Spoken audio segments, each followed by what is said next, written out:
Bonjour, bonjour, excellent réveil à tous. Content de vous recevoir ce matin dans votre magazine Bonjour d'Algérie. Aujourd'hui, nous parlerons justement de cette Coupe d'Afrique des Nations qui est l'actualité la plus brûlante de la semaine, bien sûr. Tous les regards sont rivés vers la Côte d'Ivoire pour suivre les Verts qui vont avoir leur première compétition aujourd'hui. On va revenir justement sur les derniers événements, autour de cet événement particulier, footballistique en l'occurrence, avec Riyad Belkhedim ce matin qui sera parmi nous dans un moment. Et puis, nous aurons le plaisir de recevoir nos amis de l'équipe du lundi, Hasna Zobiri en l'occurrence, qui viendra nous parler de sécurité routière, également Amina Ziri qui reviendra sur Yennaïr et sur le marché de Yennaïr en l'occurrence. Et puis nous aurons le plaisir d'avoir des invités, des guests dans cette émission, en l'occurrence de jeunes musiciens donc, qui sont très courageux pour avoir osé créer une nouba. Et bien oui, ils vont nous parler de cette belle aventure qui va certainement titiller les plus conservateurs de la musique andalouse, cette musique savante qu'on aime tant. En tout cas, on aura plaisir à recevoir Qasim El Hassani, Talal Shaker et Karim Sommar qui sont à l'initiative de cette belle composition qu'on va découvrir avec eux. Alors, dans un moment, nous aurons aussi le plaisir de parler d'alphabétisation, mais pas que, tout plein d'outils mis au service des personnes en besoin. Donc, justement, il s'agit donc d'une start-up très intéressante dont on parlera avec son leader, Asma Lamèche en l'occurrence. Voilà. Voilà qui est dit par rapport à l'essentiel du sommaire de cette matinale. J'espère que vous apprécierez les choix de ce matin. En tout cas, je vous souhaite de passer d'excellents moments en notre compagnie jusqu'à 9h30. Et puis tout de suite, pour vous donner les nouvelles du ciel, c'est Amel Laribi qui se prépare en coulisses. Et c'est parti!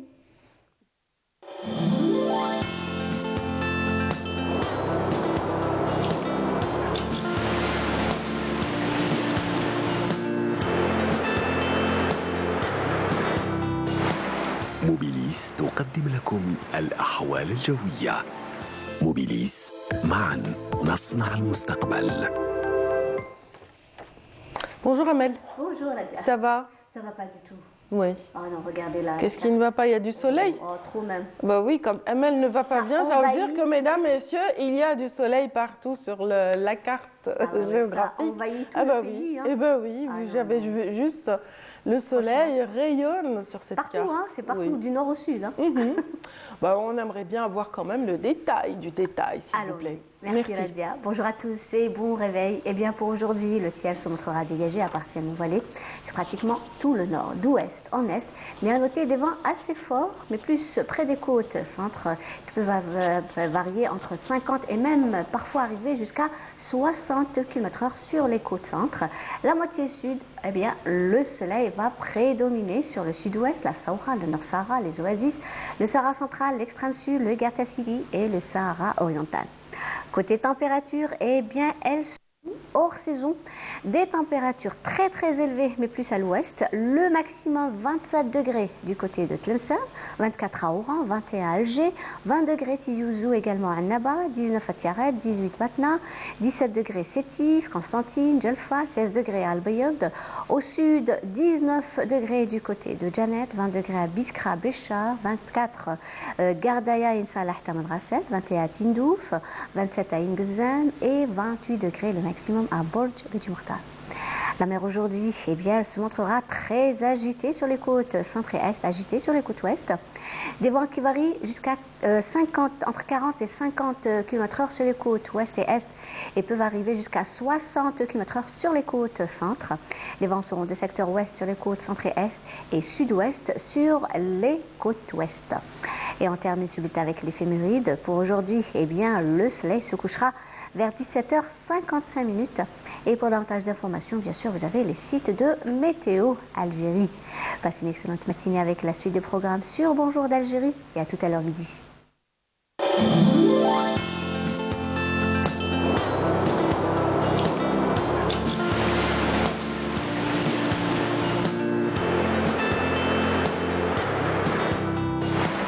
موبيليس قدمت لكم الأحوال الجوية. موبيليس، معا نصنع المستقبل.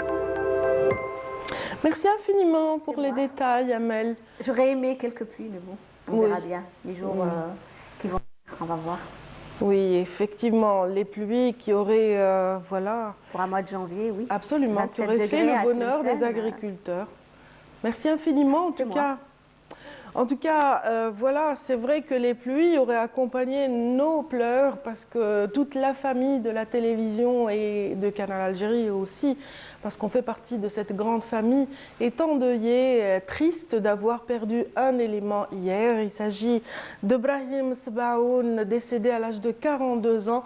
Donc, il était un brillant journaliste qui a bien sûr occupé des postes différents, qui a gravi les échelons dans ce métier laborieux de reporter et de journaliste, jusqu'à devenir par la suite rédacteur en chef au sein de la chaîne L'Ikhbariya, la chaîne 3 de la télévision algérienne. L'une de ses dernières émissions, c'était El Massar, une émission qu'il avait consacrée aux réalisations de l'Algérie indépendante. Et bien sûr, nous nous inclinons justement à sa mémoire, paix à son âme, Allah yarhamou yussa alayh. Bien sûr, le ministère de la Communication a bien sûr adressé ses sincères condoléances à la famille du défunt ainsi que la direction générale de la télévision algérienne, donc, qui a adressé un message de soutien et de compassion à la famille du défunt, mais aussi à la grande famille de la télévision et des médias de manière générale. Donc, Allah yarhamou yussa alayh. La dépouille mortelle sera inhumée aujourd'hui. On vous donnera plus de détails tout à l'heure par rapport au lieu justement d'enterrement de Brahim Sbaoun. Inna lillahi wa inna ilayhi raji'un.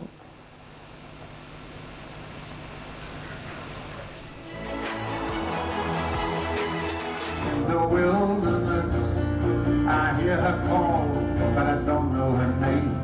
The voice cries again in the wilderness. My name is Palestine, I will remain. She's holding a flag so very high, raises her voice with such a strong cry. She's a symbol of a people who refuse to die. My name is Palestine and I will survive. I will survive, I will survive. My name is Palestine and I will survive.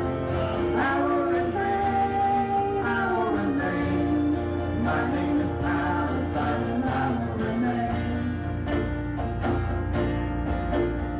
The forces of darkness can't extinguish the flame of the freedom in your eyes and the love you retain.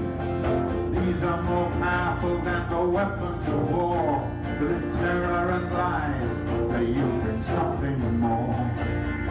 And all across Palestine, they've had enough of killing and wounding from Israeli guns. Want no more occupation, no more siege, no more brutality. They just want peace. I will survive, I will survive. My name is Palestine and I will survive. I will remain, I will remain. My name is Palestine and I will remain. Make a road in the desert for a new dawn to come. Make a road in the desert for equality to bloom. Make a road in the desert for human rights to come. Make a road in the desert for freedom to come. It's a place they tried to make disappear. It's a people they tried to make you fear. But the welcome they give you always means Palestine. It's under your skin. I will survive. Voilà, on ne déroge pas à la tradition justement de présenter notre soutien à la Palestine à travers les chansons donc, qui nous viennent du monde entier et qui vraiment crient haut et fort non à l'injustice. Alors tout de suite, place au football, c'est après ceci.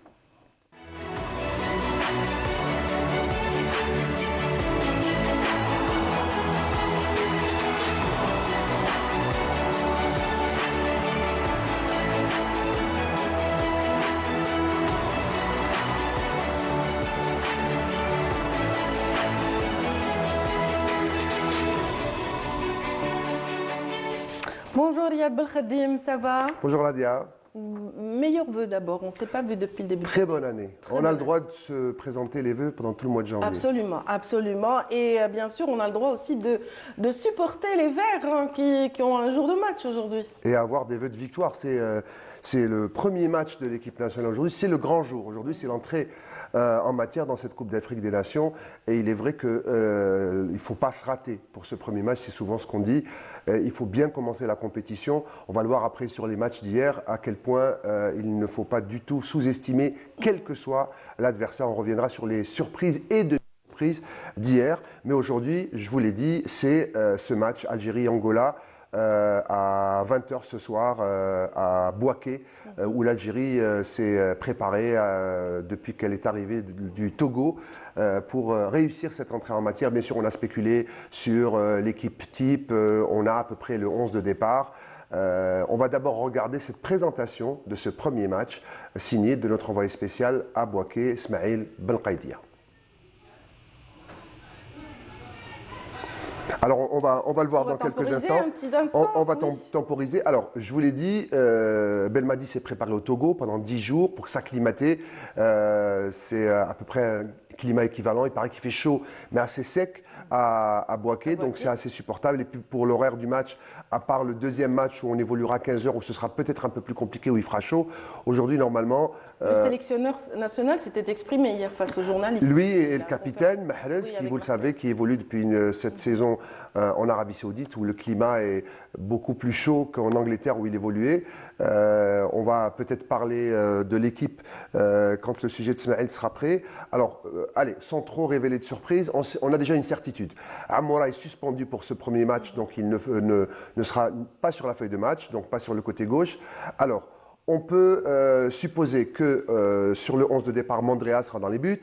Il y aura en défense centrale Mandi Ben Sebaini. Sur les côtés, Atal, sans surprise, à droite. Ait Nouri à gauche. Au milieu de terrain, on peut compter peut-être sur le retour de Ben Nasser. Et il y aura également Ben Taleb, Shaibi un peu plus devant. Et puis sur le front de l'attaque, le capitaine sera là, Mahrez à droite. Belaïli à gauche. Ou peut-être une autre surprise. En tout cas, on pense beaucoup plus à Belaïli à gauche. Et puis en pointe, peut-être que ce sera Bounjah au départ et Slimani qui rentrera en cours de match. Ou peut-être l'inverse, ce sera le choix de Belmadi pour ce match. Pour citer Belmadi, il est prêt à nous révéler. Enfin, on est prêt au niveau de la régie pour la déclaration justement qu'il a faite hier. Un petit résumé ou un extrait de cette déclaration. On va l'écouter. Voilà, on va l'écouter ensemble. La pression, on vit avec, j'ai envie de dire, de manière générale. Encore plus chez nous. Donc, si on n'est pas prêt pour ça, si on n'est pas prêt pour gérer justement cette pression, qui fait aussi la beauté de ce sport, c'est qu'on n'a pas grand-chose à faire dans ce domaine-là. Donc, effectivement, un premier match pour aborder une compétition, c'est un moment important. Il y a beaucoup de choses qui peuvent naître derrière ça. On a eu 2 exemples sur les 2 dernières phases finales où j'ai été responsable de cette équipe. L'une où on a bien démarré en 2019, l'une on n'a pas démarré comme on aurait voulu en 2021. Donc le résultat de l'une et de l'autre compétition, ce qui a suivi derrière. Donc évidemment, il va falloir bien entamer ce tournoi-là demain. Inch'Allah. Alors, on va encore écouter Belmadi cette fois-ci, où il est revenu sur les objectifs de l'équipe nationale. Et puis, il y avait en point de presse, vous le savez, 24 heures avant la conférence de presse, il y a souvent et le sélectionneur et un joueur choisi. Là, pour l'occasion, il a choisi son capitaine, Mahrez. On va écouter encore une fois Belmadi sur les objectifs de son équipe. J'ai pour habitude de dire que un tournoi ou une phase finale, tout compétiteur que l'on est, c'est toujours pour avoir un maximum d'objectifs, un maximum d'ambition, au même titre que toutes les autres équipes. Rien de surprenant, rien de nouveau. Donc on est tous sur la même ligne de départ. Ensuite, voilà. Match après match, je pense on va nourrir des ambitions au fur et à mesure, même si on a une idée de ce que l'on veut faire. Mais la réalité sera évidemment le terrain. La réalité, bien évidemment, c'est le terrain. C'est le terrain qui révèle. Voilà. Mais vous parliez de demi-surprise et de surprise hier. Alors, on va y arriver sur ce qu'il y a hier. On va d'abord écouter Mahrez, vous l'avez vu à côté de lui, le capitaine. C'est vrai que peut-être qu'il prend un petit peu de l'âge, mais il est emblématique. C'est l'une des stars attendues par le public. Même le public ivoirien qui le suit tout le temps. Absolument. Ils font le pied de grue à l'hôtel pour le voir et pour pouvoir le saluer. Et sa présence sur le terrain, elle fait peur aux adversaires. Lui, il est là, il a de l'expérience. Il a déjà gagné une Coupe d'Afrique des Nations en Égypte. Il pense qu'il va s'acclimater un petit peu mieux. Il dit même qu'ils sont un peu plus préparés que la CAN précédente au Cameroun. On va l'écouter. On va écouter Mahrez en conférence de presse hier avant le match d'aujourd'hui face à l'Angola. Entendu. De finir ma carrière sur ça, non, je sais pas. On est là, comme j'ai dit, moi. Voilà, c'est le début de la compétition. Il y en a qui ont fait plusieurs cannes, il y en a qui débutent, c'est leur première canne. On a un peu de tout dans l'équipe. Ceux qui ont de l'expérience, ceux qui en ont moins. Voilà, à nous de très bien commencer. J'insiste sur ça parce que voilà, c'est demain le match le plus important pour nous. Et après, c'est ça qui va décider le futur. Mais on est, comme j'ai dit, on ressent cette petite pression que ressent tout le monde, cette pression-là en nous, quand on joue au foot. Mais on est confiant et on est prêt. Voilà. Confiant et prêt, il est toujours très pragmatique, très optimiste, très calme, Mahrez en bon capitaine. Mais il ne faudra pas négliger l'Angola. L'Angola, c'est une équipe qui joue un jeu lusitanien, portugais. C'est une ancienne colonie portugaise, donc c'est un jeu technique, léché, très rapide. Donc il faudra faire très attention en défense. Je rappelle le groupe de l'Algérie, on va commencer par l'Angola. Mardi, ce sera le Burkina Faso, qui est probablement le plus gros morceau dans ce groupe. Et puis, il ne faut pas sous-estimer également la Mauritanie, qui joue de mieux en mieux à chaque fois et chaque CAN. Mais je vous l'ai dit, Radia, c'est très important de bien commencer la Coupe d'Afrique des Nations. Parce que si on rate le premier match, on fait match nul ou on perd, on va commencer à douter, on va chercher les points pour essayer de se qualifier. Alors que si on empoche les 3 premiers points… Ça met plus de pression sur les joueurs. Ça met plus de pression et on doit tout de suite engranger des points par la suite. Mais alors si on prend les 3 premiers points au début, on prend de la distance sur ses adversaires. Il nous reste une victoire sur 2 matchs, donc on est plus à l'aise pour continuer la compétition. Absolument. Côté angolais, Smaïl Belkhaidia a rencontré également un journaliste angolais et un ancien joueur de cette équipe d'Angola. On va d'abord écouter un journaliste angolais qui parle de la sélection algérienne. Il a bien cherché parce qu'il a trouvé un journaliste angolais qui parle en français alors qu'ils ont généralement du mal et ils parlent portugais. Oui. Alors peut-être qu'on va l'avoir dans quelques instants, on va me confirmer. Donc ce journaliste qui parle de l'adversaire et pour lui bien évidemment, et c'est trop facile, ça nous met encore plus la pression, les Algériens sont favoris. C'est pas aussi facile que ça d'entendre. En régie, on nous propose des images des joueurs. Eh bien, on va regarder d'abord. On va regarder donc les joueurs. On va regarder. D'avant-match. Et peut-être que dans quelques instants, on verra la réaction côté angolais. On ne fait pas beaucoup de déclarations. C'est vrai qu'on ne la connaît pas beaucoup. Il n'y a pas de vedette dans cette équipe de l'Angola. Mais il y a un entraîneur très expérimenté, Ribeiro, qui connaît bien l'Algérie. Donc il faudra faire très attention, je le disais.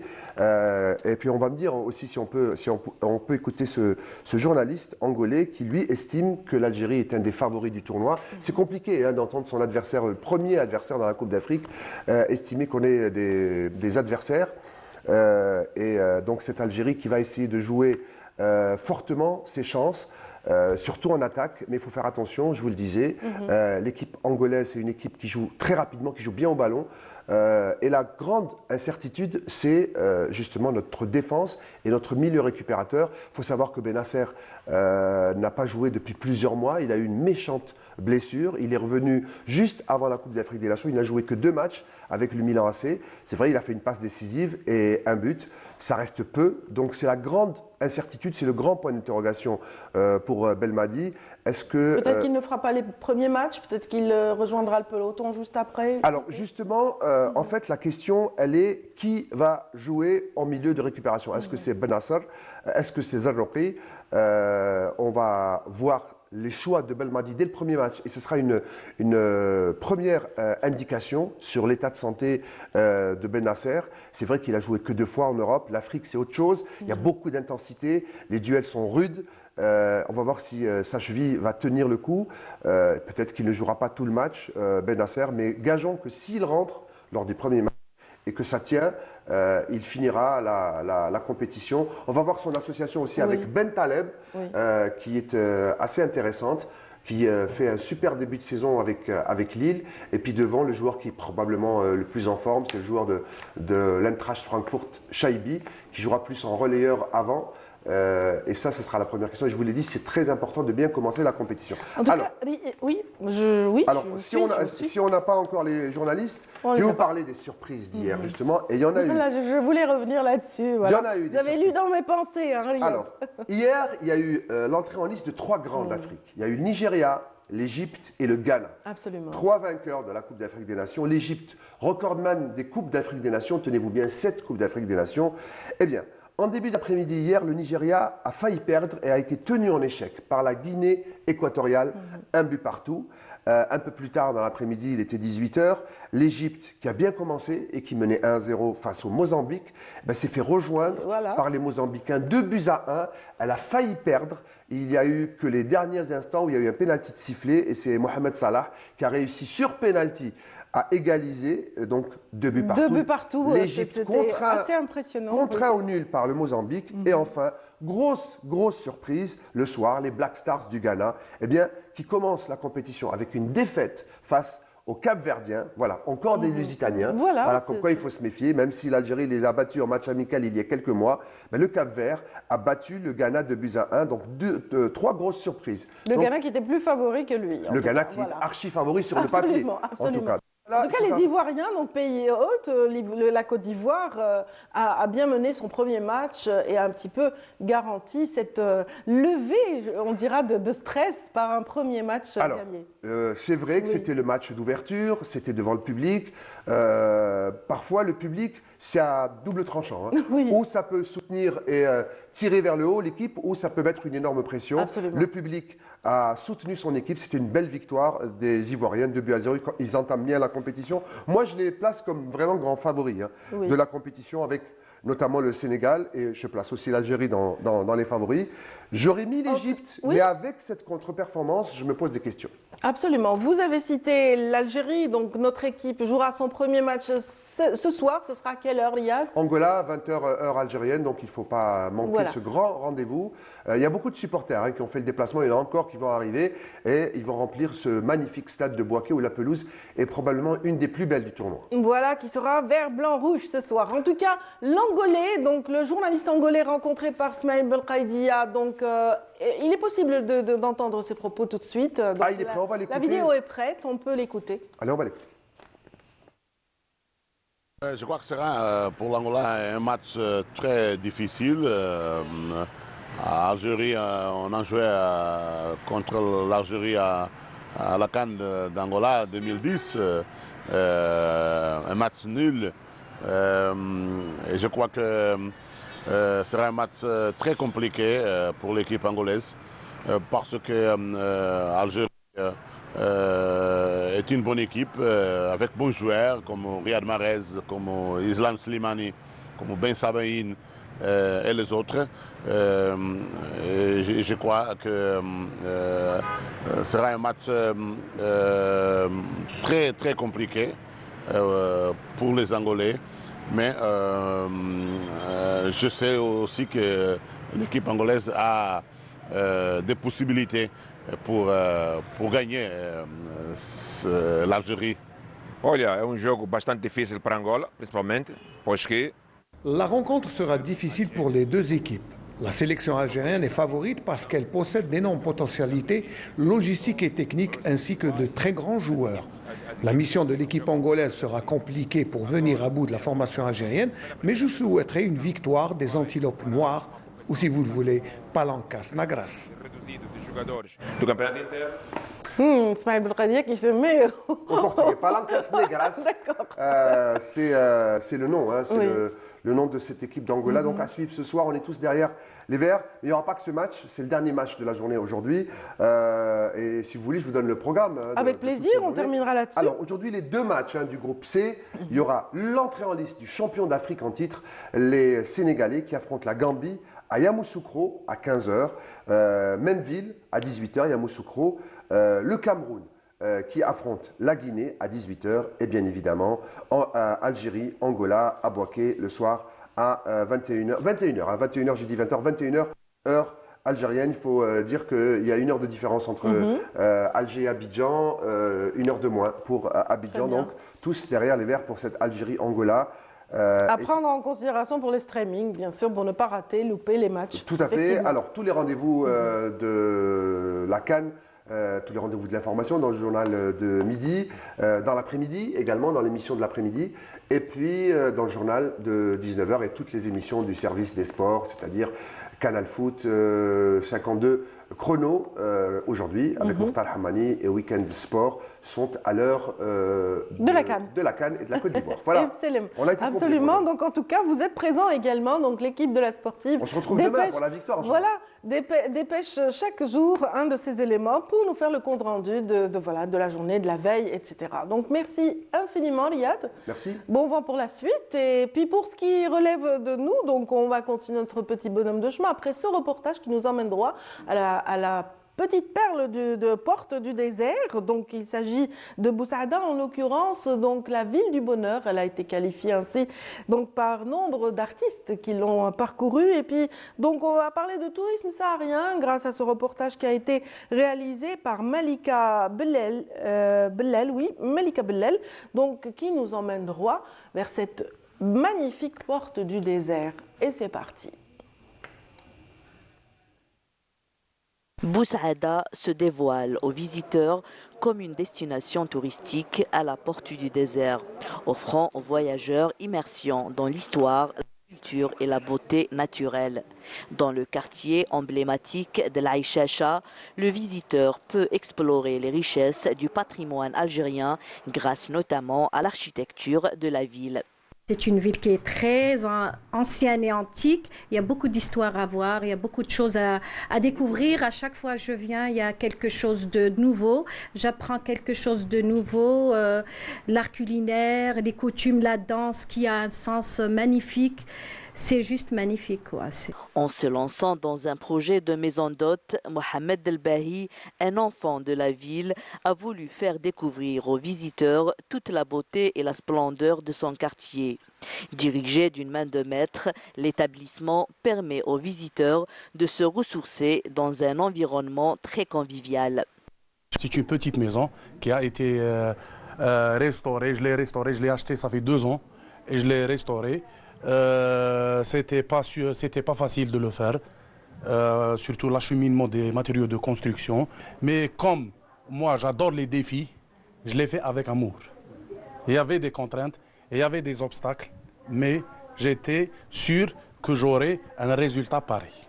C'est un voyage dans le temps. Voilà, c'est un voyage dans le temps. On ressent l'authenticité du pays. On mange super bon, c'est super bon ici, on mange très très bien. Cherchoura Boussaadi, qui est différent de Cherchoura Beskriya. Ouais. Le Sfeti, bien sûr, qui est connu maintenant mondialement, je veux dire. Ou le Martouma, qui est un peu différente, de le Mhajb Tadzer. Et c'est très très bon. Boussaada porte aujourd'hui l'héritage des civilisations anciennes qui ont laissé leur empreinte dans une région appelée à devenir une destination nationale et internationale par excellence. Voilà, on va rester dans le pays pour parler d'une démarche très solidaire, celle d'une jeune start-up dont la représentante est parmi nous. Elle est fondatrice de la start-up Strap Life et elle s'appelle Asma Lamesh Menjeli. Bienvenue. Merci, je vous remercie pour l'invitation. Ravie de vous recevoir. Merci beaucoup. On est toujours très heureux de recevoir les personnes qui sont animées de bonne volonté, qui ne font pas que s'enrichir dans la vie, mais qui servent aussi les autres, leur propre société en l'occurrence.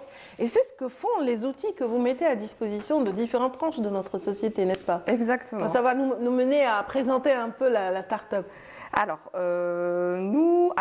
Strap Life, c'est une start-up spécialisée dans le développement d'outils. Ces outils vont résoudre des problématiques dans le quotidien des personnes.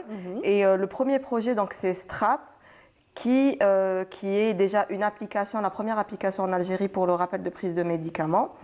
Et nous, on a commencé par signer une convention avec l'Office national de l'alphabétisation.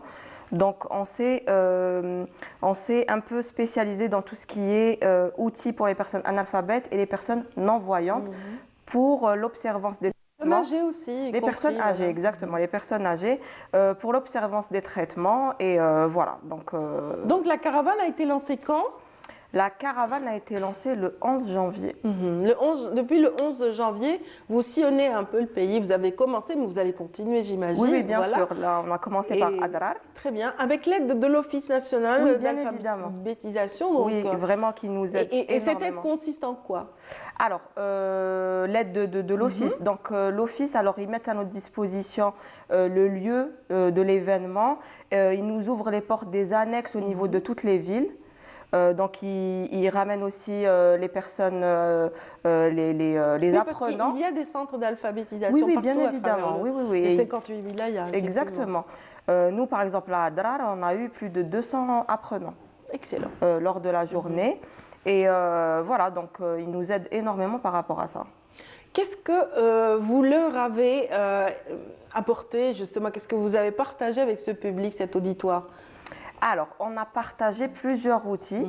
Donc déjà, on a eu l'intervention du médecin qui leur a expliqué, par exemple, les symptômes de l'hypertension, les symptômes du diabète, tout ce qui est alimentation saine, surtout actuellement, c'est bientôt le ramadan, donc c'était par rapport à ça. Après, on a expliqué qu'il y avait l'application pour le rappel de prise de médicaments. On leur a aussi offert des cartes. C'est des cartes d'urgence qui peuvent les laisser avec toutes les informations importantes pour le patient d'urgence, si la personne s'évanouit quelque part. Donc, on aura toutes les informations. Ça peut entrer dans un portefeuille, tout simplement, c'est très petit, mais il y a toutes les informations utiles, y compris un code QR que je vois ici. Voilà, le code QR. Donc, le code QR, ça va être les gestes de premier secours. Donc, dès qu'ils scannent, ils ont la vidéo des gestes de premier secours pour aider cette personne. Donc, il y a le groupe sanguin, il y a les maladies chroniques de cette personne et la personne, le proche à contacter en cas d'urgence. Voilà, on voit ici le code QR. J'ai toujours du mal à m'orienter quand la caméra suit mes gestes. Voilà, mais enfin, c'était visible quand même à l'antenne. Un code QR à gauche de cette carte, très simple à mettre dans son porte-monnaie. Donc, on a distribué ça avec, bien sûr, le numéro de la protection civile. Il est vrai que notre carte Chifa, qu'on utilise pour l'acquisition des médicaments ou certaines prestations, comporte tous ces éléments, mais elle n'est pas accessible. Exactement. En revanche, ici, avec un code QR, on peut tout de suite mettre son smartphone et avoir toutes les informations. Toutes les informations, exactement. Donc voilà, ça c'est la carte qu'on a offert aux apprenants. Après, on a parlé de l'observance des traitements. Quand on sort de chez le pharmacien, comment une personne analphabète, une personne âgée, et j'irai plus loin, une personne non-voyante peut comprendre comment prendre son médicament. Donc, on a créé des stickers. Donc, pour les personnes analphabètes, donc c'est des pictogrammes qu'on retrouve même au niveau de l'application. C'est les mêmes pictogrammes qu'on va retrouver. Donc, matin, midi, soir. Excellent. Voilà, donc c'est ça qu'on met au niveau des boîtes de médicaments. Très bien. Très bien. Voilà. Après, on met des traits. Donc, matin, si j'ai 2, donc je mets 2 traits. Et la personne saura comment prendre son médicament. Parce qu'en général, sur les boîtes de médicaments, si on utilise un stylo bleu sur un fond bleu, la personne ne saura pas comment. Quand on a un fait... non-voyant, comment il fait? Alors, un non-voyant, donc ça, il faut savoir qu'on a travaillé ça avec l'association de la canne blanche. Très bien. Voilà, ça a été testé et approuvé par l'association, par les personnes non-voyantes. Donc, on a une forme de découpe. Donc, c'est un E. Comment ils sauront que c'est le matin? Donc, c'est un carré. Dès qu'ils touchent le carré... Parfait. Donc, ça, c'est le matin. Exactement. Dès qu'ils touchent le carré au toucher, parce qu'ils ont le sens du toucher très développé, c'est le matin. Donc, après, c'est une logique. Matin, midi... Donc, c'est en relief. Exactement. Matin, midi, soir. Après, comment ils vont savoir? Est-ce que le matin, ils vont prendre combien de comprimés? D'accord. Donc, on va juste poinçonner. Ah, très bien. Donc le pharmacien va poinçonner. Exactement. Matin, très carré. Bien. Si j'ai 2 trous, s'ils sentent 2 trous, ils savent qu'ils doivent prendre deux médicaments, enfin 2 comprimés. Très bien. À midi, il n'y a pas de trous, je prends rien. Le soir, j'ai 2 trous, je prends 2 comprimés. Parfait. Voilà. Donc c'était ça aussi qu'on avait développé. Oui, qu'on a offert aussi aux apprenants pendant la journée. Très bien. Donc, s'il y a dans leur entourage immédiat donc des personnes non-voyantes, elles vont pouvoir en bénéficier, même les personnes âgées, ou bien des pharmaciens et des officines peuvent être vraiment intéressés par ce type de produit. Oui, parce que ça va les aider déjà à ne pas avoir des patients qui vont repartir chez le pharmacien. Parce qu'ils ont ce problème. Le patient revient chez le pharmacien. Je n'ai pas compris ce que tu m'as écrit sur la boîte. Absolument, il gribouille. Hein. Oui, voilà. Alors les médecins aussi s'y mettent depuis quelques temps. Je ne pas lire les ordonnances, moi. C'est ça. Donc là, on essaye un peu de sécuriser la prise de médicaments avec ces outils-là. Absolument. En tout cas, voilà, c'est-à-dire que cette réflexion, ces efforts que vous avez fournis vous ont valu quand même des consécrations. Hein. Cette start-up qui évolue tout doucement et qui met au service du citoyen des solutions très intelligentes et innovantes. Donc, elle a été primée donc, plus d'une fois. Donc, vous avez été finaliste cette année à l'étranger. Hein. Oui, à Cannes. Oui, exactement. On a été parmi les 5 meilleures start-up dans la catégorie aide aux aidants au trophée Silver Eco à Cannes. Très bien, excellent. Voilà. Et vous avez participé aussi à un autre événement, Incube Me, en 2023. Oui, on a fait une incubation de 3 mois chez Africa by Incube Me. C'était intéressant? Très intéressant. Et je peux dire aussi que c'était le point de départ. Oui. Voilà, donc c'était le point de départ. Donc ce qui était au départ juste un rêve, une petite idée. Exactement. Et grâce à Africa by Incube Me, on a pu concrétiser ça. Très bien. Vous avez reçu aussi le prix du marathon féminin de la technologie. Technologie, hein. Exactement. On a été premier. Donc c'était en 2022. Voilà, on a été premier. Très bien. Vous fonctionnez en binôme depuis le début, mais est-ce que l'équipe depuis s'est agrandie Bien évidemment, oui, bien évidemment. C'est-à-dire on a sincèrement, on veut s'entourer de spécialistes dans chaque domaine. On essaye d'avoir les meilleurs pour justement proposer des outils performants. Les outils sont présents dans certaines villes algériennes prochainement. Donc après Adrar, Bouira, là vous irez où? Après Bouira, donc ça va être Larouat, Al-Djelfa, Biskra. Et puis, voilà, on essaye de s'organiser pour faire d'autres villes. Voilà. Très bien, j'espère que les téléspectateurs qui vous suivent ce matin le savent déjà et vous attendront pied levé. Avec plaisir. En tout cas, je remercie les habitants de Adrar. Franchement, c'est des personnes extraordinaires. Voilà, je vais dire une phrase comme ça, bateau, mais elle s'applique vraiment aux habitants d'Adrar et Timimoun aussi en l'occurrence. C'est une hospitalité légendaire. Exactement. Voilà. Exactement. Absolument confirmée à chaque fois, à chaque voyage. En tout cas, bon vent pour la caravane. Merci beaucoup. Est-ce qu'elle a un nom particulier, cette caravane? C'est Care Van. Care Van. Voilà. Ah, c'est pas mal. Voilà. Un très bon sobriquet. Donc, pour cette caravane qui fait du bien aux personnes qui sont dans le besoin, les personnes âgées, les personnes non-voyantes et aussi analphabètes en l'occurrence. D'où la présence aux côtés de notre start-up, jeune start-up, de l'Office national d'alphabétisation. On a été ravis de vous recevoir, Asma. Je vous remercie pour l'invitation. Asma Lamesh Mendili, on a été ravis, donc je vous souhaite bon vent et aussi une bonne année très prospère et toute la réussite à vos projets. Merci beaucoup. Excellent. Restez avec nous, mesdames, messieurs, on va continuer. Dans un moment, on parlera de patrimoine, on parlera aussi, on évoquera aussi la sécurité routière, mais aussi on parlera de musique andalouse et de musique savante en l'occurrence. Après cette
poétique de dire son attachement à Raza et puis aussi son soutien à ce peuple meurtri qui souffre le martyre au quotidien. Donc voilà, hommage aux martyrs de Raza bien sûr. Et bien sûr, sur cette note très poétique, nous recevons nos invités suivants. Ils sont dans cet univers justement de la musique et des mélodies, de la poésie fine. Donc il s'agit en l'occurrence de nos amis Karim Sommar, bienvenue. Merci pour l'invitation et le bonjour à tous nos téléspectateurs à travers le territoire national et à l'étranger. Merci. Vous êtes accompagné aujourd'hui de Kassimi El-Hassani, donc également Talal Sheker et Shehin. Voilà, vous avez 3 prénoms qu'on va citer. Bienvenue donc à notre émission. Vous êtes tous les 2 musiciens. Passionnés de musique andalouse, on dira. Voilà, on vous a déjà reçus sur ce plateau pour des participations à des concerts, dans des événements différents. Aujourd'hui, si vous êtes parmi nous, c'est parce que vous avez osé, n'est-ce pas? Vous avez osé offrir justement à ce patrimoine musical algérien quelque chose de nouveau et de particulier. On peut en parler? Oui, alors l'idée est née chez mon ami et frère Karim Sommar. L'idée a germé, on a fait la proposition de composer. Un instant, s'il vous plaît, il y a un petit souci avec votre micro, voilà, on va pallier à ce souci tout de suite. Donc l'idée est née chez mon ami. Attendez, il faut l'allumer. Voilà, c'est fait. Voilà. Parfait. Ok, c'est bon. Voilà, donc l'idée, elle est née chez mon ami Karim Sommar, qui a eu l'audace de composer une nouba andalouse sans pour autant sortir du dogme connu et les règles strictes de la musique andalouse. Il m'a fait part de son projet et il m'a demandé de lui écrire les textes à chanter. Et j'ai tout de suite branché et j'ai tout de suite adopté le projet. Voilà. Très bien. Vous avez aimé le projet. C'est vrai que M. Kassimi vient de dire que c'était assez audacieux, je l'ai dit auparavant, parce que c'est vrai que les maîtres de l'andalou sont assez conservateurs, n'est-ce pas? En général. Oui, de toute manière, comme a souligné mon ami Shehin, on est resté dans cette tradition. Bon, le projet Hada ala kulli hal, sa naissance est venue pour un petit peu apporter quelque chose de nouvel dans ce patrimoine, mais tout en restant dans cette tradition. Oui, dans le respect, j'en suis aussi un grand conservateur et un fervent défenseur de cette musique. Oui.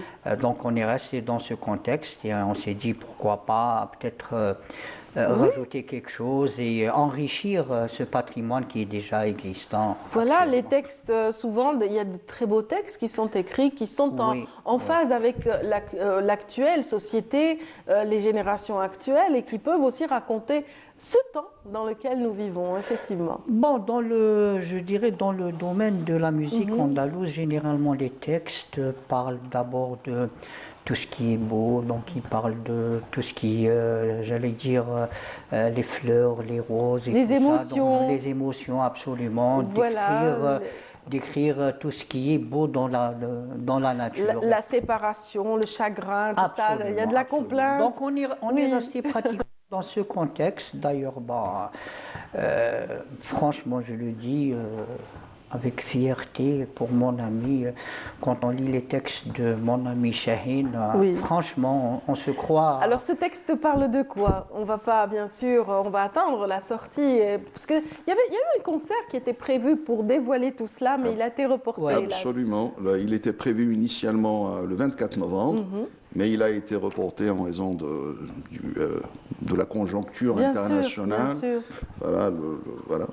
Nos frères souffrent, on ne peut pas se permettre. Absolument, nous ne pouvons pas nous permettre de vivre la festivité et la joie alors que nos frères souffrent.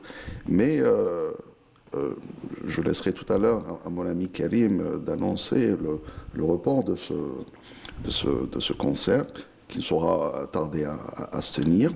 Alors pour revenir un peu au texte, je ne suis pas sorti du contexte général des textes andalous. Généralement, on chante l'amour et tout ce qui va avec l'amour. Absolument. Voilà, de l'union à la désunion, de la joie à la tristesse, dans un cadre où la nature, elle est bien présente, elle est très très présente. Absolument, il y a des descriptions extraordinaires Absolument. de la nature, qui peuvent être des métaphores, qui peuvent être des... Qui peuvent être Oui. des métaphores, en effet. Voilà. Oui, donc voilà, grosso modo, ça évoquera un peu tout ça. On parlera d'amour, on parlera d'union, de choses heureuses, surtout. La nature, elle a une place de choix dans les textes.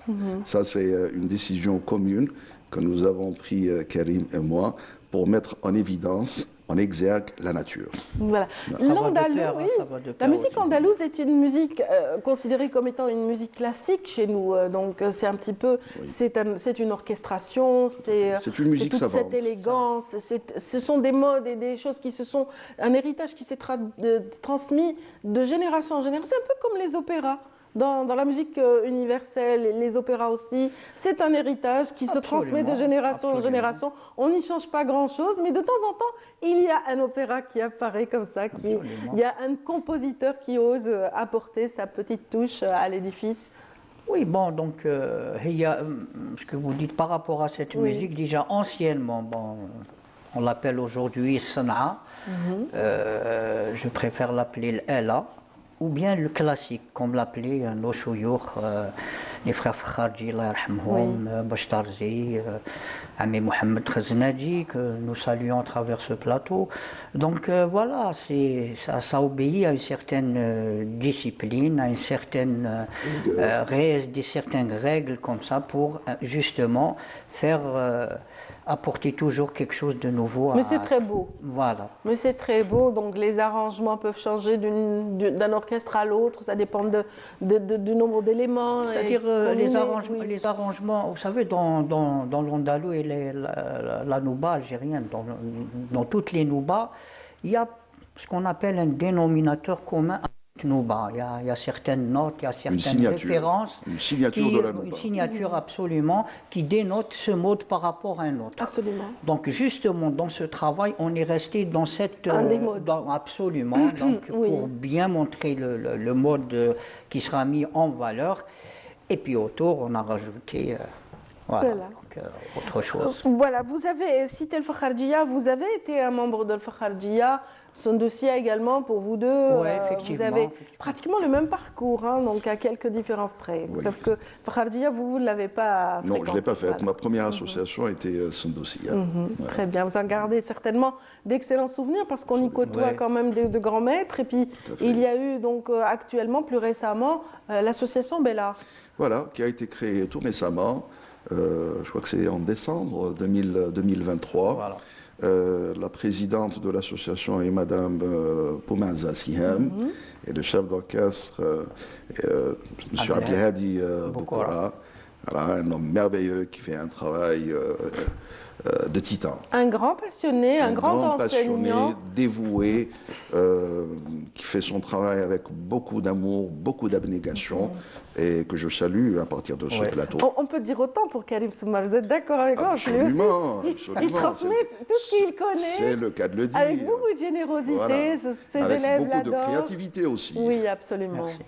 Et pour preuve, voilà, il nous offre prochainement une nouba. Donc, est-ce que vous avez une idée de la date du prochain concert? Bon, ça dépendra quand même de la réouverture de toutes les activités culturelles. Voilà, de toute manière, ce que je pourrais dire, c'est que cette nouba est pleinement prête avec mes amis, mon orchestre.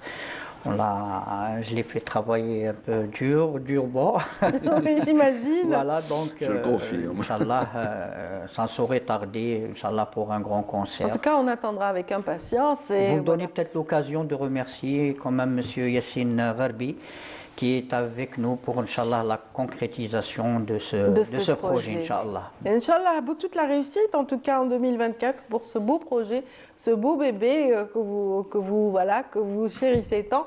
En tout cas, vos instruments de prédilection, pour vous, c'est beaucoup le piano, les instruments à cordes. En tout cas, on ne peut pas faire de l'andalous sans en connaître un peu. Bon, moi, de toute façon, je suis passionné de tous les instruments. C'est vrai que l'instrument chez moi que j'adore beaucoup, c'est le piano. J'ai hérité ça de ma maman, Allah yarhamha. Donc je suis resté dans ce sillon par rapport à cet instrument. Sinon, bon, je pratique les autres instruments à cordes, tout ce qui est donc mandol, mandoline, kouitra, voilà. Et vous êtes très, très sollicité par des artistes de renom très souvent. Oui, j'ai eu l'honneur de jouer avec Feu Amr Zahi, Allah yarhamou, avec Abdelrahman Al-Qoubi, actuellement avec Cheikh Kamal Bourdib, Chao Abdelkader, voilà, donc et qu'on salue. C'est une belle famille. Vraiment. Voilà, Cheikhna. Et puis, voilà, pour ce qui est de notre ami Kassim El Hani, c'est vrai que vous aussi, vous jouez de plusieurs instruments, Oui, mais en revanche, vous avez un instrument de plus. Ah ben oui. La plume. Ah.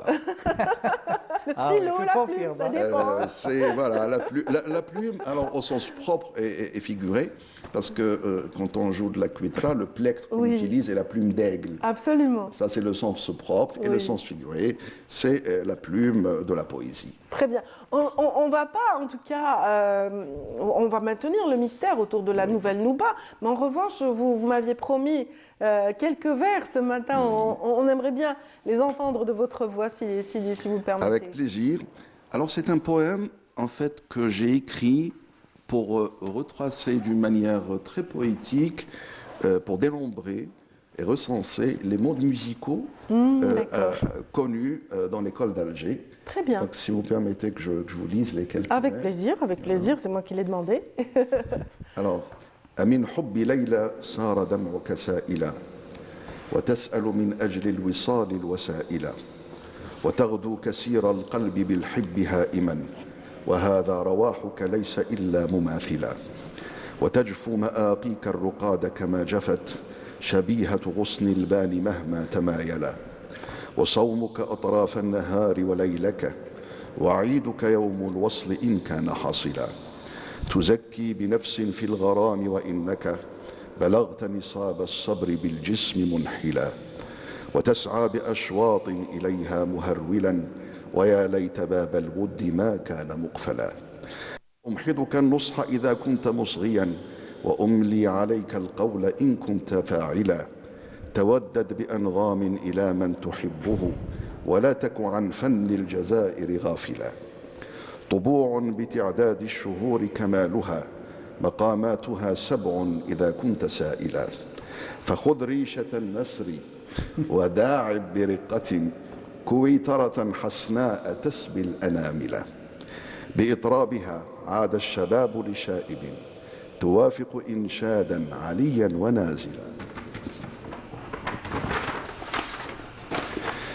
بديل مجنبة حسين ورمله وفي رمل ماية كان فكري جائلا غريب وزيدان ورصد عشقته ورقة مزموم تزيد تجملا والسيكة إن رمت سرورا وبهجة وقلب برصد الديل زاد تعللا إذا لاح نور الفجر فاعزف بماية ودمع الندى من كل زهر تهللا وأبكي بموال عراقا وجاركة لحزني على المجموع لما تزيلا وهذا طلال شاكر وابن أحمد وشاهين عند الناس قد جاء قائلا وكنيته القاسمي كذلك من الحسن السبط بنسل تسلسل وآخر نظمي بالصلاة على الذي أتم له المولى رضاه وأكمل.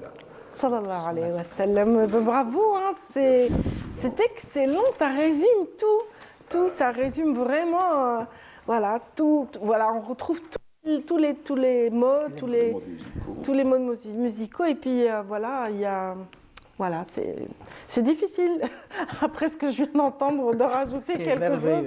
Mais en même temps, c'est en arabe classique, mais d'une bonne facture, c'est-à-dire c'est vraiment très très bien étudié, la rime est belle et c'est vraiment bien fait. C'est dans le strict respect de la métrique arabe. Oui. Voilà, C'est excellent, le Bohor. Voilà. Absolument. Eh bien bravo, voilà, j'imagine que le texte de la nouvelle Nouba doit être tout aussi beau, tout aussi poétique. En tout cas, on vous souhaite.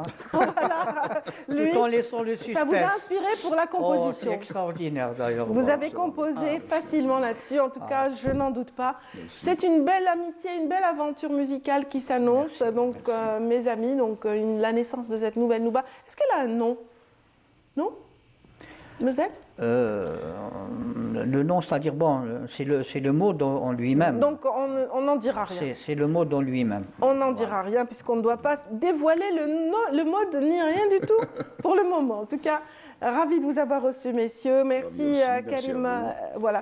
Merci à Karim Sommar de nous avoir fait l'honneur de venir ce matin. Et puis également Kassimi El-Hassani, Talal, Shaker et Shahid. Voilà. On a été ravis de vous recevoir. Merci à vous. Et puis ravis aussi de vous accompagner, mesdames, messieurs, ce matin. Donc nous allons tout de suite vous proposer un petit voyage à Rome. C'est avec Afaf Belhouchet que se fera cette petite virée dans ce reportage où elle a été à la rencontre de la diaspora algérienne dans cette capitale italienne à l'occasion de Yenneir. C'est avec un moment solennel digne d'une réception officielle célébrant une journée importante de notre calendrier national que l'ambassade d'Algérie à Rome a ouvert les festivités de Yenneir ce week-end. L'héritage amazigh est une partie intégrante de la culture et de l'identité algérienne. L'Algérie est fière de son histoire, riche par son patrimoine et toujours forte grâce à ses hommes et ses enfants. Une occasion pour l'ambassadeur d'Algérie à Rome de promouvoir notre culture et d'en exposer la richesse aux yeux de personnalités italiennes, rappelant la grandeur de notre passé qui rivalisait avec la cité roméenne. J'ai lu beaucoup de récits qui citaient Jugurtha, qui parlent de l'histoire du conflit qui opposa Jugurtha à Rome.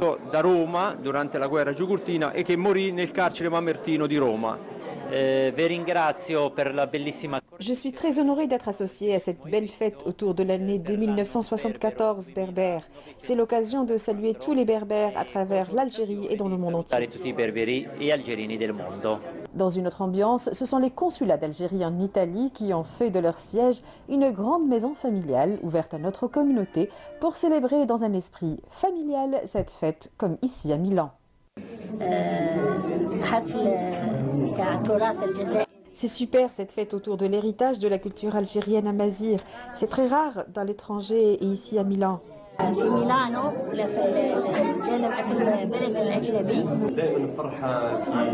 On est tous très contents que les Algériens qui sont éparpillés puissent se retrouver. Et heureusement que le consulat a ouvert ses portes pour que nous nous rassemblions.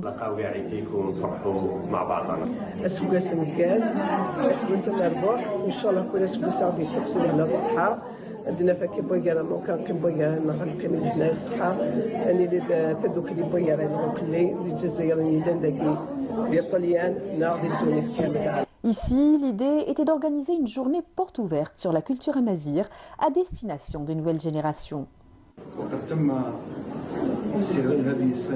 Nous avons profité de cette belle occasion pour insister sur l'importance d'investir sur ce patrimoine commun afin de renforcer les liens entre les membres de notre communauté et le pays. Et qui dit une grande fête familiale algérienne, dit des enfants et des friandises, dans la pure tradition du 13 bien sûr.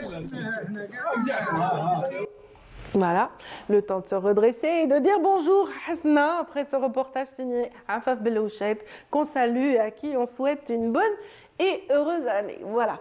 Bonjour Hasna. Bonjour Aladia. Ça va? Ça va, alhamdoulilah. Alors vous avez un petit peu consulté les images rapportées de cette belle ville que vous avez visitée tout récemment. Oui. Voilà. Oui, on avait parlé la semaine passée de la mission de Mascara. Oui. Donc aujourd'hui on revient avec un reportage qui a été réalisé dans cette ville. Donc, qui a l'air paisible quand même quand on la voit. Oui, c'est très tranquille, il n'y a pas beaucoup d'embouteillages. C'est une ville d'intérieur qui n'est ni industrielle, ni... donc automatiquement c'est très calme. Voilà. un bel héritage culturel en tout cas là-bas qu'on peut découvrir. Exactement. Celui c'est la ville de l'Émir Abdel Qader, Oui, tout à fait. Tout à fait. Et donc dans la ville de l'Émir Abdel Qader, qu'est-ce qui a retenu votre attention? Alors, comme je viens de le dire à Radia, donc il y a eu vraiment peu d'embouteillages, pas beaucoup de problèmes. On avait réalisé 2 reportages. Donc l'un des deux reportages, il va être que j'ai ramené aujourd'hui avec moi. Le deuxième, ça concernait les feux tricolores et la gestion de la circulation, même s'il y en a peu. Mais cette civilisation de la population locale et de respecter le code de la route, franchement, ça m'a vraiment... C'est bien de donner des exemples positifs. Bien sûr, pour une fois, oui, pour une fois. Oui. Excellent, excellent. En tout cas, aujourd'hui, le reportage portera sur une autre thématique. C'est une autre thématique, tout à fait. Donc, ça concerne donc un des projets phares de la Wilaya. En fait, il y en a 2, celui de Tizi Ouzou et de Mascara, donc la pénétrante qui relie la ville à l'autoroute Est-Ouest. Excellent. Donc, tout ça en images, bien sûr. Bien sûr, oui. Allez, on va regarder et on revient juste après.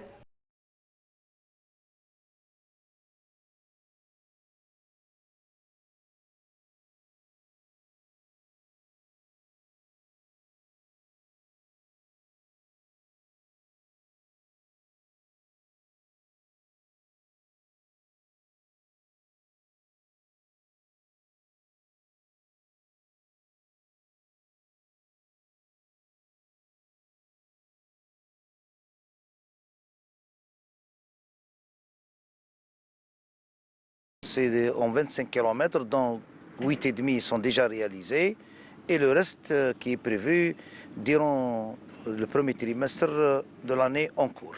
Cette reprise, c'est suite à l'instruction de Monsieur le Président de la République lors de la dernière réunion du Conseil des ministres, d'où il a ordonné le secteur à reprendre rapidement ce tronçon, cette pénétrante, pour faciliter la circulation et neutraliser tous les obstacles qui sont enregistrés au niveau de la pénétrante reliant Mascara à l'autoroute Est-Ouest. Après un arrêt, les travaux de ce projet ont été relancés. Ils se divisent en 2 sections. La première, d'une longueur de 25 km, s'étend de l'échangeur de la RN 97 jusqu'à l'échangeur de la RN 17, région de Hassine. La seconde section, d'une longueur de 18 km, s'étendant de l'échangeur de la RN 17, région de Hassine, à l'échangeur de la route nationale 17A, région de Tizi. Nous assistons aux derniers travaux de terrassement au niveau du PK7, 17 ici. Pratiquement, donc, le taux d'avancement global, il avoisine les 86%. Donc tous les travaux pratiquement sont achevés. Il ne reste que le corps de chaussée, donc il reste le goudronnage de la chaussée, de l'autoroute. C'est un travail qui va nous prendre 6 mois de travail. Donc on attend donc la mise en service et l'achèvement de l'ensemble des travaux vers la fin du premier semestre.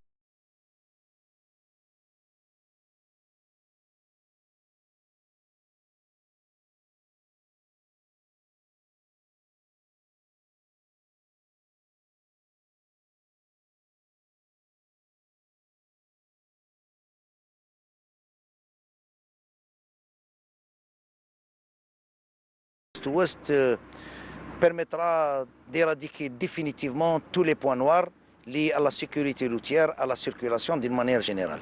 Ça va permettre une diminution donc, considérable du taux d'accident. Comme vous voyez, donc, c'est l'ancienne route nationale numéro 4, numéro 6.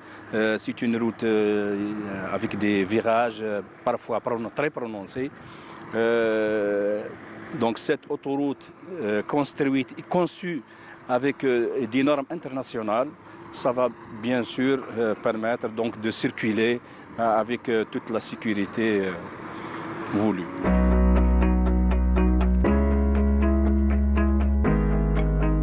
A noter enfin que la pénétrante de Mascara facilitera le trafic routier et le transport de marchandises et écourtera la durée du voyage.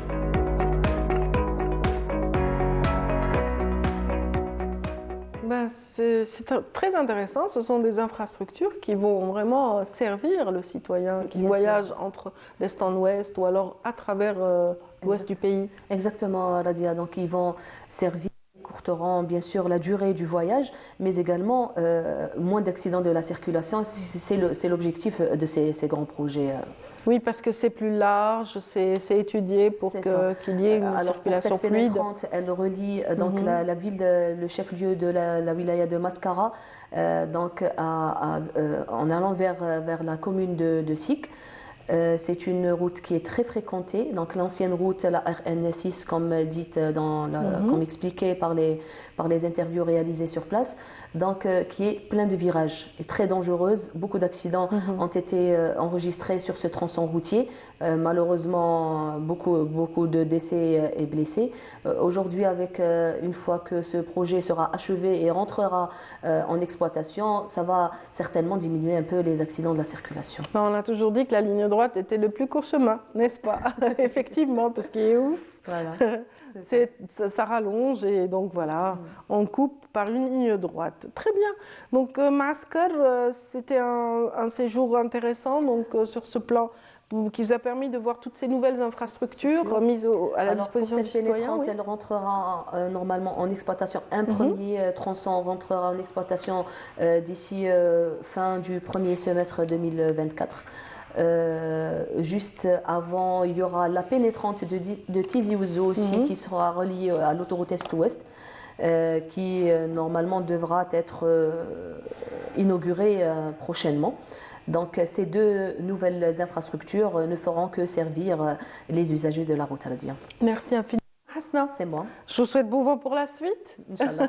Et on attend avec impatience de découvrir le second reportage prochainement, très prochainement. Inch'Allah. Merci infiniment. Passez une excellente journée. Également. Pour ceux qui sont avec nous, on a parlé de Yener il y a un instant. On va continuer d'en parler avec les invités de Amin Aziri dans sa rubrique consacrée au patrimoine après cette chanson signée Roger Waters qui rend hommage tous les jours à travers la toile à la Palestine et à Gaza et à son peuple, en l'occurrence. Cette fois-ci, il nous interprète We Shall Overcome.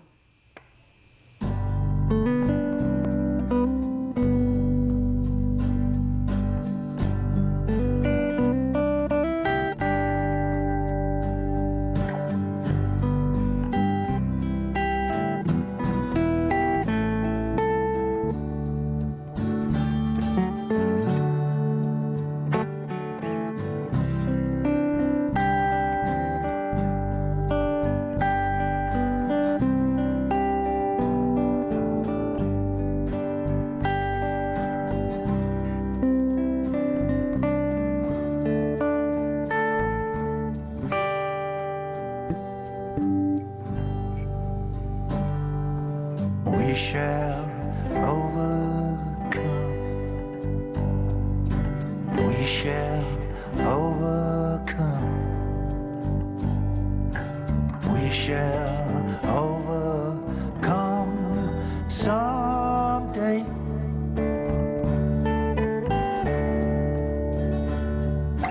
Deep in my heart, I do believe that we shall overcome someday.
set us free.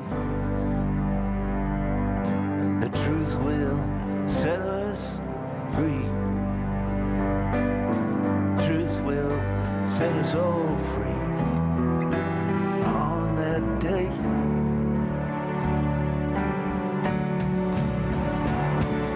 And deep in my heart,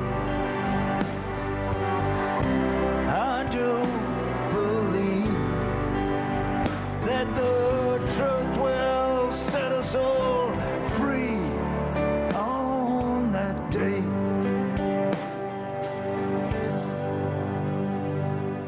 And we shall overcome. We Shall Overcome Someday, signé Roger Waters dans Bonjour d'Algérie. Donc pour cette dernière ligne droite, on a plaisir à retrouver notre amie Amina Zeri. Bonjour Amina. Bonjour Radia, ça va? Très bien. Meilleurs vœux. On s'est pas Oui, vu. oui, c'est vrai. C'est notre première rencontre en l'an 2400. Alors, je ne me rappelle plus. On est loin, moi aussi. On est trois. On est trois. 50. Bon, 50, voilà, ben voilà. voilà, on y est presque. On y est presque. Et si on se trompe, mais à coup pas. Voilà. Donc, مرحبا بك Radia, très heureuse de te retrouver nos amis téléspectateurs. Voilà, donc aujourd'hui on a une invitée spéciale que j'ai rencontrée récemment dans un grand événement, le Souk de Yenayer, bien sûr, qui a été organisé à l'occasion de Yenayer dans un endroit extraordinaire, c'est au centre commercial de la Grande Poste. Très bien. Donc voilà, notre invité, je l'ai rencontré entouré de ces belles œuvres qui abordent les différents sujets liés à notre patrimoine culturel. Oui. Donc elle est venue avec cette belle tenue de Tam Raset. Il s'agit de Rima Al-Amr. Il s'agit de Rima Al-Amr. Oui. Merci. Son nom d'artiste, c'est l'unique. Bonjour, مرحبا بك معنا. Merci beaucoup Ça de me va? recevoir. Vous allez bien? Ravi de vous rencontrer aussi. On est ravis de vous recevoir. Moi aussi. Vous êtes très belle Merci, dans c'est votre gentil. tenue traditionnelle. Touareg, Targhi. Taman Rasset, exactement, pour être plus exact. Et c'est le nila en fait, c'est un tissu qui est fait pour améliorer, on va Avec dire. de l'indigo. Exactement. Voilà. Et donc c'est violet, mais je suis pas un schtroumpf. Hein. C'est bien, ça fait comme du henné, mais un peu spécial. C'est encore mieux quand on se lave, ça brille après. Nila, oui, D'ailleurs, il y a une ancienne chanson تقول داك السطح العالي المرشوش بالنيلة. Oui, voilà, c'est quelque chose. وصحية en plus. Ça se vend aussi en poudre. Hein. En poudre, Ah oui. d'accord. Mais il n'y a pas mieux que le tissu. Donc voilà, ça fut un honneur pour moi de rencontrer Amina. Et Radia aussi. Radia maintenant, aujourd'hui, on veut parler de la foire. Qui est aussi artiste, qui a son côté artiste. C'est gentil de le rappeler. Surtout l'art plastique. Vous êtes quand même très branché. Oui, tout à fait. Et je suis très sensible à ce que vous avez amené comme œuvre avec vous. Sur un support assez insolite qu'on n'utilise pas toujours, c'est du bois. Exactement. Donc, c'est des troncs d'arbres. C'est des troncs d'arbres. Et je vais vous raconter une petite histoire, une anecdote. Voilà. Donc, un jour, il y a eu des intempéries. Donc, un arbre est tombé par terre. Il y a eu au Télimli. Donc, il y a eu Madame la présidente de l'APC d'Algessan, c'est Madame Belghalia, qu'on salue de passage. Bien sûr, elle a proposé à notre artiste de se débrouiller, d'utiliser cet arbre artistiquement. Et ça a donné ces beaux tableaux et ce travail fantastique. Voilà. Elle m'a dit, on a un événement très bientôt. Est-ce que tu peux nous faire quelque chose de symbolique par rapport à l'Algérie, par rapport à nos traditions, par rapport aux signes berbères et représenter tout ce qu'ils sont. J'ai dit oui, ok, pas de souci. Elle me dit ok, ça 3 jours. Voilà, ça commence. Pendant qu'ils étaient en train de s'occuper du décor, et ben moi je m'occupais de mes rondins. D'ailleurs, je les appelle mes bébés, hein, c'est mes petits rondins. J'ai du mal à m'en séparer, mais en tout cas, c'est avec plaisir que je me suis un petit peu lâchée, uniquement pour représenter quelques régions, quelques signes berbères. J'ai pas pu bien sûr tout apporter, mais j'imagine qu'Amina a ce qu'il faut. Elle a pris soin de prendre des photos sur tout ce que j'ai fait, et voilà. Et ça s'est passé, mais à merveille. On a des images justement de l'espace d'exposition qui apparaissent à l'antenne. Oui, bah Donc, ça a été mis comme ça sur les tapis et c'était le charme en fait et l'exception. C'est que, mais c'est pas mal comme gros plan ça. Oui. Je ne connais pas celui-là, il est juste à côté en voilà, plus. je pense. c'est une tenue donc qui C'est une kabyle. Oui, c'est une kabyle. Il y a aussi l'algéroise qu'on a fait, donc le hayek on l'a mis à Hayek est l'honneur. à côté de moi. Voilà, un gros format aussi là-bas, un petit format. En fait, il y avait quelques tableaux sur lesquels on a mis un gros format et à la demande pour certaines personnes, on en a fait des petits formats pour garder des souvenirs. Parce qu'en vrai, ça va être pour la mairie d'Alger Centre. Donc, ça va être réutilisé pour plusieurs événements, plusieurs expositions. Donc, Mais ce qui est important dans tout ça, Radia, c'est que la Palestine est présente en force. C'est une exposition dédiée à nos frères à Gaza, Gaza al-Izza. Donc, à travers deux tableaux. Il y en a un, oui. Il y en a un qui est apparent, justement. J'ai même ramené le Koufiya, petit en miniature, mais entre là... autres le Koufiya palestinien et aussi Masjid al-Aqsa al-Sharif. Plutôt Masjid al-Aqsa, mais voilà, on l'a fait aussi. Mais la symbolique est aussi forte. Beaucoup d'artistes se sont réappropriés le kéfier de différentes façons. C'est votre façon de le faire. Voilà. Et beau, c'est ce regard. Oui, c'est un enfant en fait. Et c'est un petit peu pour tous. On sait très bien que Ils sont tellement beaux et ça nous fait mal et on de les ressent voir exactement souffrir. cette douleur se transmet et dans nos cœurs. Donc c'était juste une petite pensée, même si ça n'a rien à voir avec l'Inaïl. On sait très bien que c'est voilà.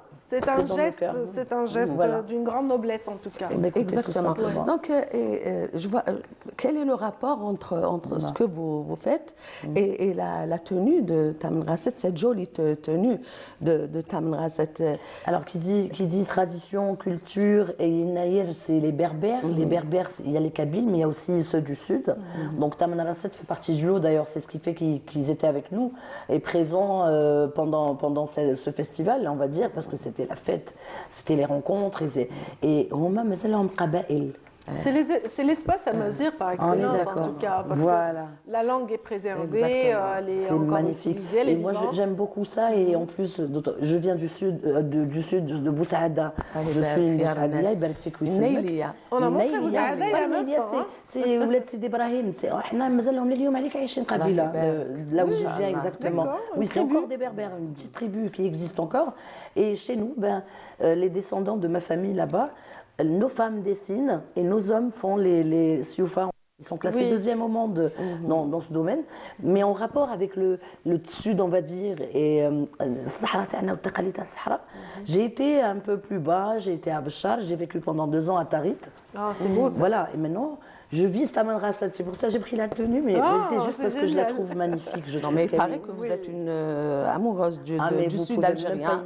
Vous avez sillonné un petit peu tout le sud algérien. Il y a plus de 24 ans, à l'âge de 16 ans, je suis partie pour un tournoi de volley. À l'époque, j'étais jeune. Et depuis, c'est sacré le sud. Moi, la première fois que j'ai visité Janet à Mina, je n'avais pas envie de rentrer. J'ai pas encore eu la chance. Je n'avais pas envie de rentrer. Mais en ce moment, j'y suis retournée plusieurs fois. En ce moment, je vous conseille de visiter Tarit. C'est une merveille. C'est une merveille. D'ailleurs, je l'ai visité récemment. Il y avait même des touristes de partout. Il y a très paisible. Qui viennent voir. C'est super. C'est très paisible. C'est une région paradisiaque. D'autant plus qu'il y a la plus grande dune d'Afrique qui se trouve à Tarit. Elle est grande, la dune de Tarit. Il y a aussi Tmar, des dates qu'on appelle le Fagos, donc de grosses dates. Il paraît que يعني واحد من الخليج جا وغرسها ما نادتلوش هنايا باسكو التربه تاعنا فيها الماء دونك ما نجحتش الفقوس سي ان فروي يعني les succulents. C'est succulent. Et on le trouve à Tarit, on le trouve pas ailleurs. À Ghardaya, ils ont aussi une date qu'on ne trouve nulle part ailleurs, qui est aussi grande et translucide et belle et savoureuse, et qu'on peut conserver très peu. Vraiment, c'est juste la saison où de la collecte. On a un grand pays riche en saveurs, riche en couleurs, riche en matières. C'est une excellence. J'ai découvert plein de choses, moi, pendant ce festival. Ça fait une semaine qu'on y est, j'ai goûté à tellement de plats, à tellement d'épices différentes, de Tlemcen, du sud, des Kabyles. Ils nous ont régalés. Et même les dates, il y en avait, si tu as remarqué, sur les lieux. Il y avait des assiettes avec le nom des dates et on pouvait goûter à plein de dates à partir Excellent, de là. donc, C'est sympa. Ah bah c'est bien. Faudra passer si vous avez un petit je moment. passerai Ça avec nous fera plaisir. plaisir. Moi j'ai envie, donc ça dure jusqu'à quand Jusqu'au 25. Donc il y a eu une prolongation, c'était pas prévu, mais ça a été jusqu'au tellement 25, donc enthousiaste qu'on a je rajouté. profite de cette occasion pour inviter nos amis téléspectateurs. Ah oui, marhaba. C'est un endroit à découvrir. C'est une visite à faire, vraiment. Exactement. On se déplace à partir de la Grande Poste, sans même On prendre voyage la à travers voiture. l'Algérie. Pas de circulation, pas de risque. Venez faire tous des tours, c'est vraiment... Tout le tour de l'Algérie Oui, oui. à travers les On ne peut artisans. pas parler de son costume, de sa tenue, d'elle-même en tant qu'artiste, sans Merci. parler de l'Ouchem. Ah, L'Ouchem. oui, c'est sacré. Parlez-nous un petit peu. Alors déjà le premier clin d'œil que je fais de ce Ouchem, c'est à ma grand-mère paternelle qui est la Boussadia, que j'ai connue moi en étant enfant, Oui. parce qu'entre parenthèses je n'ai pas vécu là-bas. Avant c'était la parure de la femme. Exactement. Et ça se faisait par rapport... en fait, elles étaient belles et elles se déguisaient, on va dire... elles faisaient des vrais tatouages pour faire sauvage, pour couper l'envie, on va dire, aux colonisateurs, on va dire, d'être séduits par nos femmes. Ils avaient peur, ils se disaient « Ah, c'est quoi ?» C'est un petit peu comme les Vikings, on va dire. Et c'est un symbole très, très, très, très fort qui appartient à tous les Algériens, le Qaba'il Ta'na. C'est vraiment un honneur aujourd'hui, mais bon, c'est pas un vrai, hein. On n'irait pas jusque-là. C'est plus le cas maintenant, ça va, on est tranquille, l'Algérie est en sécurité, Inch'Allah, Rabbi Douma, pour voilà. Mais un petit clin d'œil, voilà, en rapport avec ça. Ça fait partie de nos traditions et je suis fière. Et croyez-moi, ça fait... ma chefti Chamina, qui rahté, les femmes, les enfants, même les garçons, je leur disais, c'est pas pour les garçons. Même les garçons étaient prêts à se maquiller, hein. Mais j'ai fait plaisir un petit peu à tout le monde, à ceux que j'ai pu. Et vraiment, tout le monde venait avec plaisir se faire, ne serait-ce Voilà, qu'un petit l'espace tracé. d'une journée, vivre l'émotion. Sentir, voilà. Le Ouchem, il est très tendance en ce moment. Alors, l'Araïs Tana, ils le font. Le tatou, il est très traditionnel. il est très, après. Bien sûr, il est traditionnel. Voilà, c'est les Berbères qui faisaient le Berbère. En tout cas, je le fais, hein. Je le fais, oui. Toujours, oui. J'ai un produit qui dure minimum 20 jours, maximum un mois. Et ça va avec les mains, ça va avec les pieds, Rima Al-Omri, on aimerait vous garder. Mais écoutez, je me régale aussi. Vous êtes tellement agréable que je Son suis nom à l'aise. d'artiste, c'est l'unique. L'unique. On termine là-dessus parce que c'est la fin de Ça l'émission. marche. Je vais être très bref alors. Oui, s'il vous plaît. L'unique, tout simplement parce que je le suis et parce que chaque personne l'est et chaque œuvre l'est. Voilà. Merci infiniment. Merci de nous avoir accueillis. Merci infiniment, Mina Ziri. On se retrouve lundi prochain avec plaisir. Samedi avec Nour. Avec Nour. Avec moi, ce sera le lundi prochain avec grand plaisir. En tout cas, l'unique, vous disiez, il était unique en son genre. Il s'agit de notre défunt collègue, donc Brahim. Voilà, Brahim s'en est allé, Allah yarhamou, donc à l'âge de 42 ans. Donc tout à l'heure, je vous avais promis de donner le lieu d'inhumation. Donc il sera inhumé après la Salat al-Dohr du côté donc de Bab Zouar, le cimetière Sidi Mohamed de Bab Zouar, anciennement appelé Mahmoud. Enfin, c'est très facile à trouver en tout cas. C'est Sidi Mohamed, mais c'est Bab Zouar, le cimetière après Salat al-Dohr. Allah yarhamou. Si tu permets, Radia, je voulais juste présenter mes condoléances à notre amie et sœur Insaf Boukhalfa. Donc, Rabbi yarhamou salih. Inch'Allah, ya Rabbi yisabbarhum. Voilà, nos condoléances à toute la famille de la télévision algérienne et à la famille du défunt, Allah yarhamou. Donc voilà, c'est avec cette note un peu triste, excusez-nous, que nous terminons cette émission. On a été ravis de vous servir et de vous accompagner. C'est la fin de Bonjour d'Algérie pour aujourd'hui. À très bientôt. Au revoir.